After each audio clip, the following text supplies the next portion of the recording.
L'Amérique est embourbée dans une crise sans-abrisme, amplifiée par des politiques économiques inadaptées.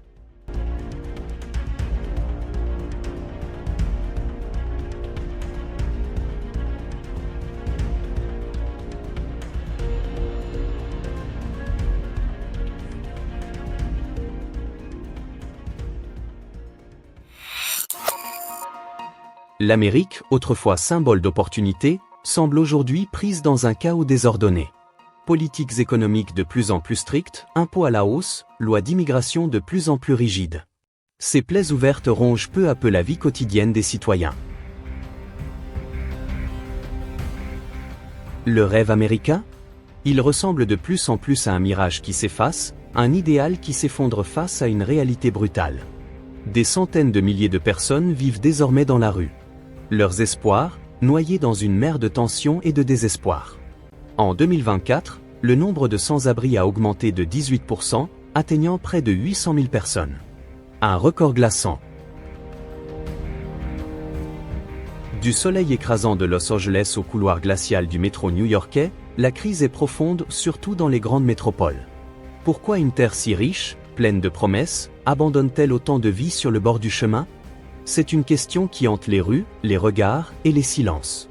Dans ce documentaire de voyage, on s'attaque à cette énigme, en explorant couche après couche la réalité d'une nation à la croisée des chemins. Commençons par la taille du problème. Cette hausse de 18% en 2024 ne s'est pas produite par hasard. C'est le résultat d'années de pressions économiques, sociales et politiques accumulées.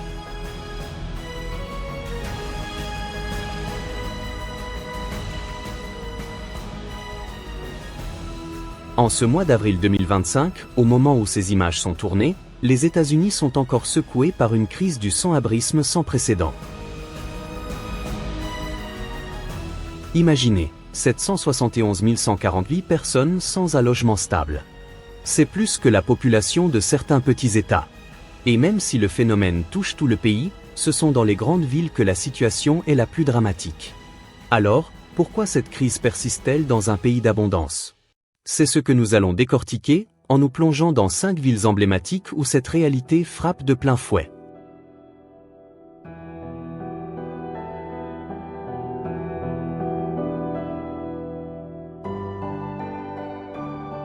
En tête de cette triste liste, Los Angeles. Une ville où la crise semble faire partie intégrante du décor. En 2025, des dizaines de milliers de personnes vivent sans abri, visibles principalement dans le centre-ville et sur les plages de Venise. Traversez Skid Row et c'est une véritable claque visuelle. Rangées de tentes, bâches suspendues, murmures d'histoires brisées qui résonnent dans l'air. Les chiffres donnent le vertige. Le comté de Los Angeles concentre à lui seul une immense part de la population sans-abri de Californie qui, rappelons-le, représente près de la moitié du total national.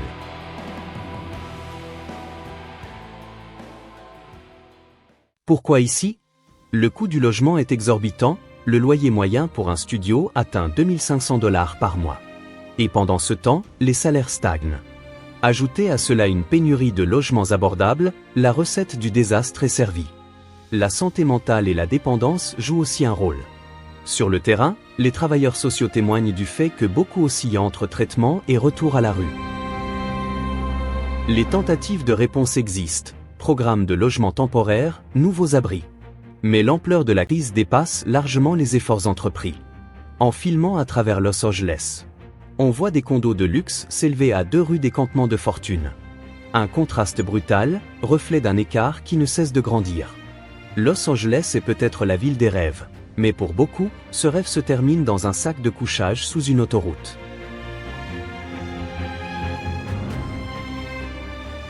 Changement de décor, direction New York. Ici, la crise prend un autre visage, celui de l'hiver mordant, de la densité urbaine étouffante, et d'un coût de la vie impitoyable. En 2025, la Grosse Pomme est la 2e ville du pays en nombre de sans-abri. Des milliers de personnes s'entassent dans des abris, dorment dans les stations de métro, ou errent dans les couloirs de Penn Station à la nuit tombée. Des systèmes d'aide existent, refuges, banques alimentaires, accompagnement social. Mais ces structures sont à bout de souffle. Le loyer ici est une épreuve. Même un appartement modeste à Brooklyn peut coûter plus de 3 000 $ par mois. Les salaires des emplois peu qualifiés, eux, restent figés.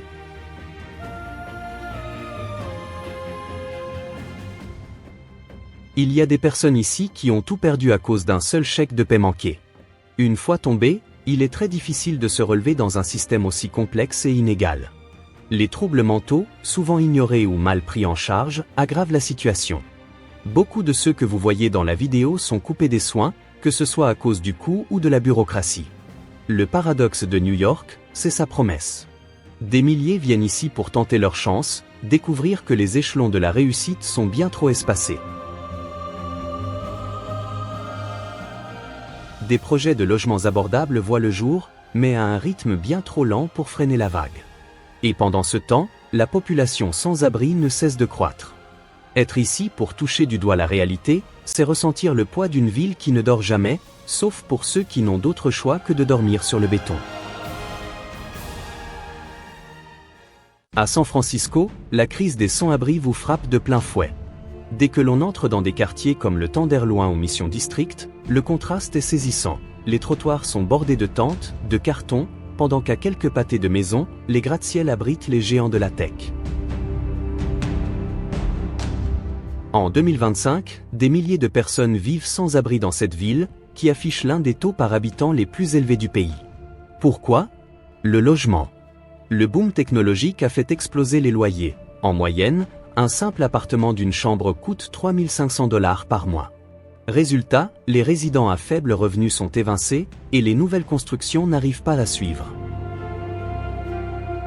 Mais ce n'est pas tout, les addictions sont omniprésentes. On peut voir des trottoirs jonchés de seringues, reflet d'une crise de la drogue qui laisse bien des gens incapables de conserver un emploi ou un logement. Les services de santé mentale sont là, mais débordés. Un travailleur social disait que les listes d'attente pouvaient s'étendre sur plusieurs mois. La ville, réputée progressiste, est divisée. Certains plaident pour plus d'abris, d'autres veulent démanteler les campements. Mais pendant que les débats s'enlisent, les solutions tardent. San Francisco, bastion de l'innovation mondiale, semble impuissante à innover pour sortir de cette tragédie humaine. Et parfois, quand le brouillard tombe sur la baie, il semble métaphoriquement refléter les réponses floues et insaisissables. Houston, Texas. Ici, le récit est différent, celui d'une ville en progrès, mais où la lutte continue. En 2025, Houston reste dans le top 5 des villes avec le plus de sans-abri. Pourtant, elle a été félicitée pour avoir réduit leur nombre au cours de la dernière décennie. En traversant le centre-ville, on croise moins de tentes qu'à Los Angeles ou San Francisco. Mais elles sont là, souvent dissimulées sous les autoroutes ou dans des terrains vagues. Ce succès partiel vient d'une stratégie claire, le Housing First, offrir un logement d'abord, puis traiter les problèmes comme les addictions ou le chômage. Et ça marche. Des milliers de personnes ont été relogées depuis 2011. Mais Houston est immense. Et son étalement urbain signifie plus de pauvreté, plus de besoins. Un appartement peut coûter 1 200 $, un fardeau lourd pour ceux qui touchent le salaire minimum. Et les hauts et bas de l'industrie pétrolière n'arrangent rien, rendant beaucoup de travailleurs vulnérables. Les services de santé mentale se développent, mais trop lentement. Il y a des gens ici qui, après un passage en logement, finissent à nouveau dans la rue, faute de suivi ou de ressources suffisantes. Houston prouve que des avancées sont possibles, mais rien n'est gagné, surtout dans une ville aussi vaste. Le combat continue. San José, cœur battant de la Silicon Valley. Et pourtant, ici aussi, la crise est aiguë. Avec 363 sans-abri pour 100 000 habitants, San José affiche le 4e taux le plus élevé du pays. Les campements longent les ruisseaux, les voies rapides, parfois à 2 pas de maisons valant plusieurs millions. Les chiffres parlent d'eux-mêmes, un loyer médian de plus de 3 000 $, porté par la richesse concentrée des emplois technologiques. Mais pour les travailleurs des services, les retraités, les familles, le logement devient un mirage. Ici on voit bel et bien des familles vivant dans des camping-cars, des enfants faisant leurs devoirs à la lampe torche, faute d'électricité ou d'espace. Le comté de Santa Clara estime que la moitié de sa population sans-abri souffre de problèmes de santé mentale ou d'addiction, souvent non traités. La ville tente de réagir. Tiny houses, abris d'urgence, nouvelles initiatives. Mais c'est une goutte d'eau dans un océan de besoins. Les géants de la tech engrangent des milliards, pendant que les villes de tente grandissent à leurs pieds. San José est un miroir déformant de la Californie, richesse extrême et pauvreté profonde, côte à côte. Pourquoi l'Amérique n'a-t-elle pas encore résolu cette crise? Le logement, d'abord. En 2023, la National Low Income Housing Coalition a révélé une pénurie de 7,3 millions de logements locatifs abordables pour les foyers les plus pauvres. Prenons un exemple. À Los Angeles, le loyer médian en 2025 atteint 2 779 $, à New York 3 500 $.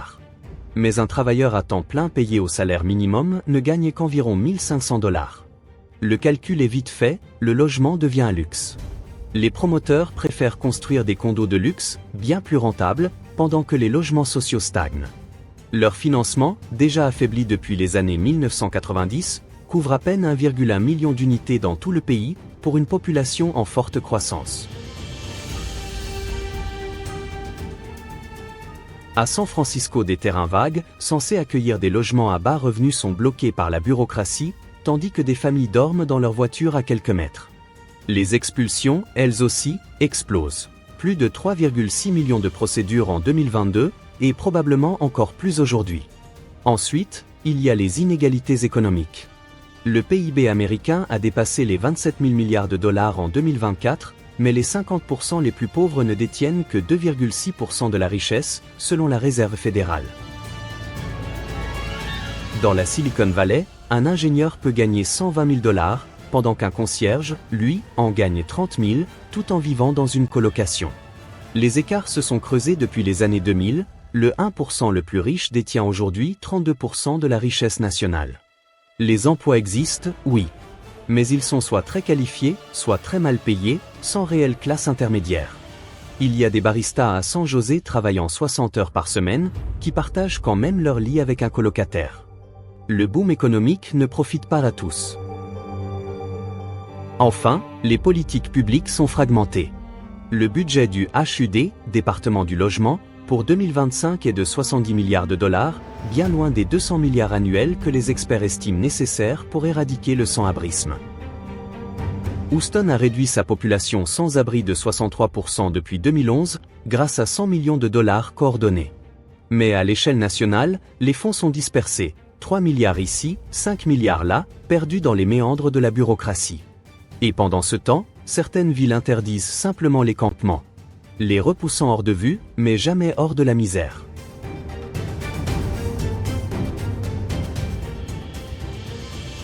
Santé mentale et dépendance, un duo indissociable. La santé mentale et les addictions sont souvent deux faces d'une même pièce. Selon la Substance Abuse and Mental Health Service Administration, près de 25% des adultes sans abri, soit environ 192 000 personnes, souffrent de troubles mentaux graves. Par ailleurs, 38% d'entre eux luttent contre des addictions.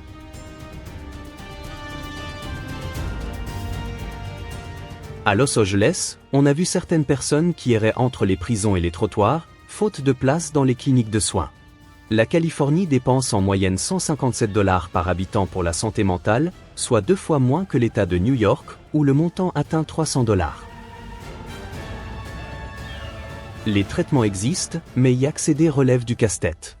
Les listes d'attente s'étendent parfois sur 6 mois, et les lits disponibles sont rares. Sans un minimum de stabilité, la guérison devient une illusion. Les aides sociales se sont effondrées. En 2022, le programme d'assistance temporaire pour les familles dans le besoin ne touchait que 21% des familles éligibles, contre 68% en 1996. Les politiques budgétaires se sont concentrées sur les allocations d'invalidité, mais là aussi, le parcours est compliqué, il faut en moyenne 7 mois pour obtenir une approbation, et 40% des demandes de bons alimentaires sont rejetées. L'aide maximale, 281 $ par mois, ne couvre même pas un loyer. C'est un système qui sélectionne, au lieu d'inclure. Alors que nous parcourons le pays pour ce documentaire, une chose est claire, Les campements de tentes se multiplient au lieu de disparaître, et ce, malgré la richesse de l'Amérique. Face à cette urgence, que fait réellement le gouvernement? L'action reste lente, inégale, mais des initiatives voient le jour, principalement autour du logement. Des programmes fédéraux, comme le crédit d'impôt pour le logement à loyer modéré, ont permis d'injecter 12 milliards de dollars dans le logement abordable en 2024, construisant ou préservant ainsi 100 000 unités.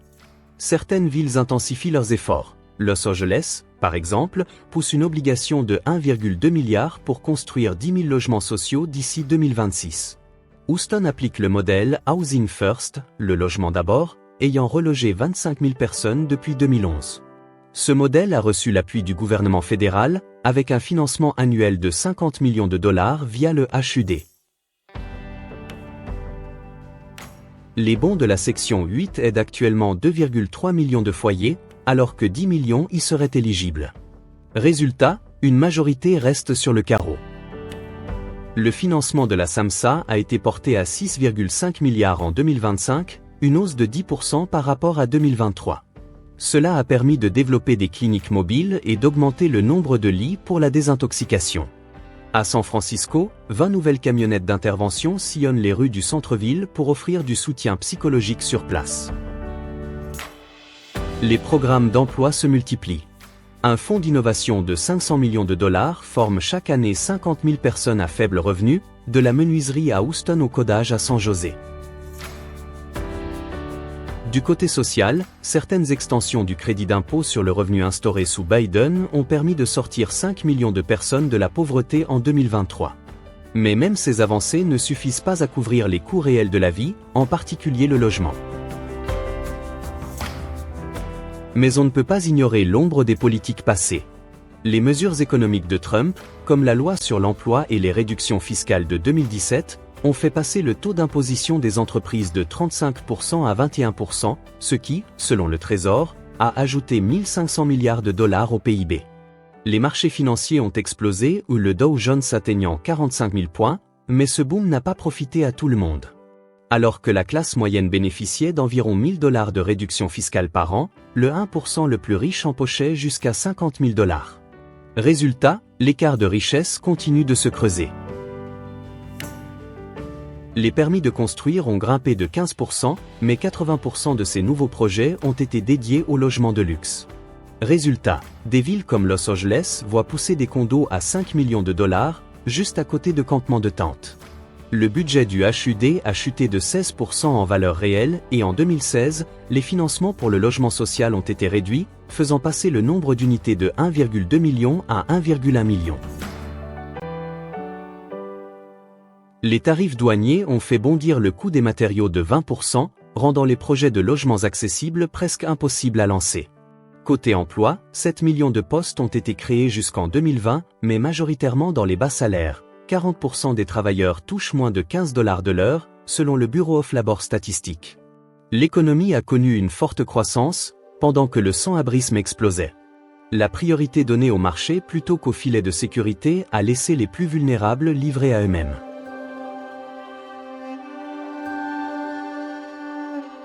Les avancées restent très inégalitaires.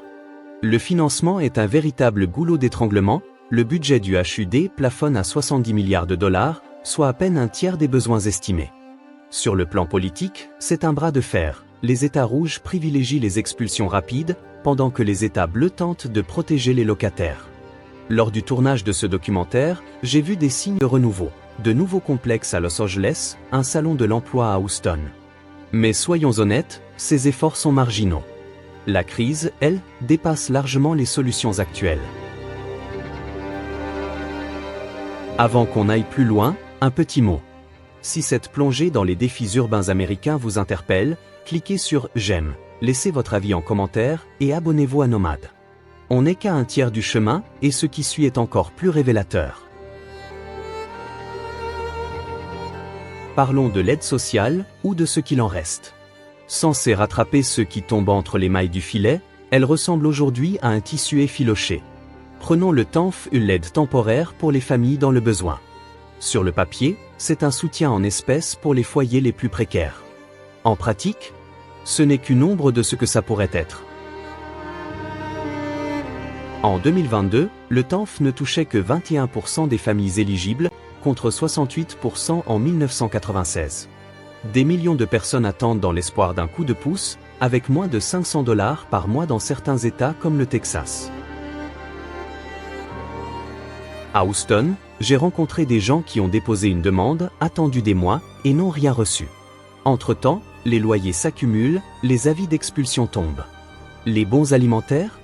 Ils nourrissent 41 millions de personnes, mais leur montant maximal, $281 par mois, ne couvre même pas la moitié d'un loyer de $1 200. C'est un choix entre manger ou se loger. Les prestations pour invalidité sont un dernier recours pour certains et un mirage pour d'autres. 40% des demandes sont refusées, avec un temps moyen de réponse de 7 mois. Nous avons vu des gens à San Francisco, en fauteuil roulant, psychologiquement fragiles, dormir sur les trottoirs pendant que la paperasse s'empilait. Le budget de l'aide sociale est dérisoire, 50 milliards pour tous les programmes combinés. Contre 1000 milliards de réduction d'impôts depuis 2017. Ce n'est pas une question de moyens. C'est un choix, financer les plus riches ou les plus désespérés. Et trop souvent, ce sont les plus vulnérables qui perdent. Les organisations caritatives comblent les vides. À Los Angeles, les églises d'Ella distribuent jusqu'à 1000 repas par jour. Mais ce n'est pas une politique sociale. C'est de l'urgence. L'aide sociale pourrait être un pont vers la stabilité. Doubler les budgets. Passer à 100 milliards. Simplifiez les démarches, et vous garderez des familles dans un logement au lieu de les envoyer à la rue. Alors, comment résoudre cette crise? Pas avec des pansements, mais avec des solutions de fond. Le logement durable. Imaginez des quartiers entiers de maisons écologiques et abordables. Des tiny houses alimentés par l'énergie solaire, des unités modulaires en matériaux recyclés.